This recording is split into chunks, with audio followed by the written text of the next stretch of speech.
বিসমিল্লাহির রহমানির রহিম।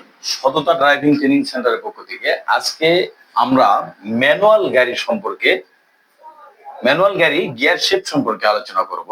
যে আলোচনা হচ্ছে আমাদের গিয়ার কিভাবে শিফটিং করতে হবে। যেমন 1 2 3 4 5 আর রিভার্স এবং আমরা ব্যাক গিয়ার বললেই ভালো বুঝি। এখন দেখা যাচ্ছে আমাদের 1 এই গিয়ারটা হচ্ছে আমরা যখন ম্যানুয়াল গাড়ি চালাবো তখন অবশ্য আমরা নিউট্রাল থেকে দেখা যাচ্ছে নিউট্রাল থেকে আমরা বাম দিকে অবশ্যই আমাদের লেবার যেটা আছে গিয়ার লেবার বাম দিকে ধাক্কা দিব, স্ট্রেট, কোনো দিকে আঁকা বাঁকা করবো না, বাম দিকে ধাক্কা দিয়ে সামনের দিকে উঠায় দিব। তাহলে আমরা অবশ্যই গন্তব্য স্থানটা হচ্ছে আমাদের 1 নম্বর, আমরা অবশ্যই 1 নম্বরে গিয়ারটা আমাদের শিফট হবে। তারপর হচ্ছে আমরা যদিও আবার 2 নম্বরে শিফট করি তাহলে আমাদের কি করতে হবে, ক্লাস করব, অবশ্যই ক্লাস করে আবারও আমাদের বাম দিকে ধাক্কা দিয়ে আমরা অবশ্যই পিছনে দিলে 2 নম্বর পাবো। এটা হচ্ছে 2 নম্বর। বাম দিকে ধাক্কা দিব, 1 নম্বর যেভাবে আমরা দিলাম, 1 নম্বর গিয়ারে যেভাবে গিয়েছি ওইভাবে আবারও আমরা 2 নম্বর গিয়ারে আসতে গেলে আবারও বাম দিকে ধাক্কা দিয়ে আমাদের 2 নম্বরে আসতে হবে।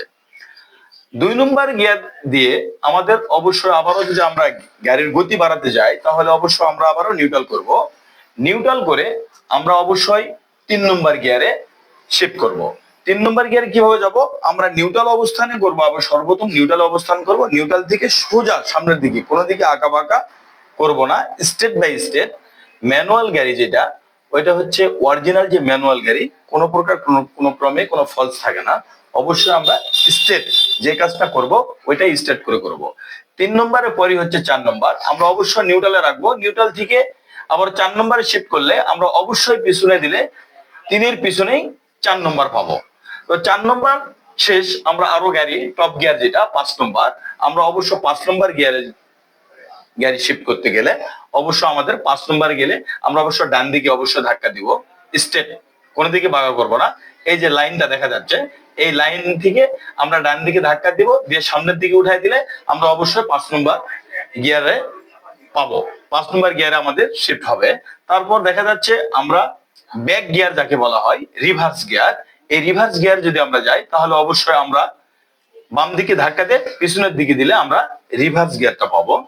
আর রিভার্স গিয়ার যদি আমরা ফেলি অবশ্য আমরা রিভার্সে গেলে অনেক সময় ভুল করে থাকি।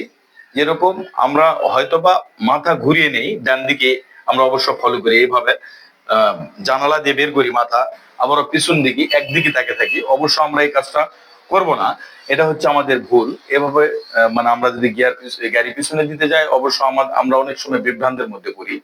আমরা অবশ্যই এই বিষয়টা লক্ষ্য রাখবো। আমরা অবশ্য ডান সাইড লুকিং গ্লাস, বাম সাইড লুকিং গ্লাস এবং সামনের যে একটা লুকিং গ্লাস আছে অবশ্য আমরা এই 2-3টা লুকিং গ্লাস অবশ্য ফলো রেখে, এবং ব্যাক ক্যামেরা যদি থাকে অবশ্য এই জায়গাগুলোতে আমরা ফলো রাখবো, রেখে ধীর স্থির ভাবে আমরা বেগে যাব। অবশ্য আশা করি আমাদের ভিডিওটি আপনাদের ভালো লেগেছে। আর ভালো লেগে থাকলে অবশ্য লাইক, কমেন্ট এবং ফলোতে রাখবেন। আমরা প্রতিনিয়ত ভিডিও ছেড়ে থাকি। আমাদের জন্য দোয়া রাখবেন। ভালো থাকবেন, সুস্থ থাকবেন। আসসালামু আলাইকুম ওয়া রাহমাতুল্লাহি ওয়া বারাকাতুহু।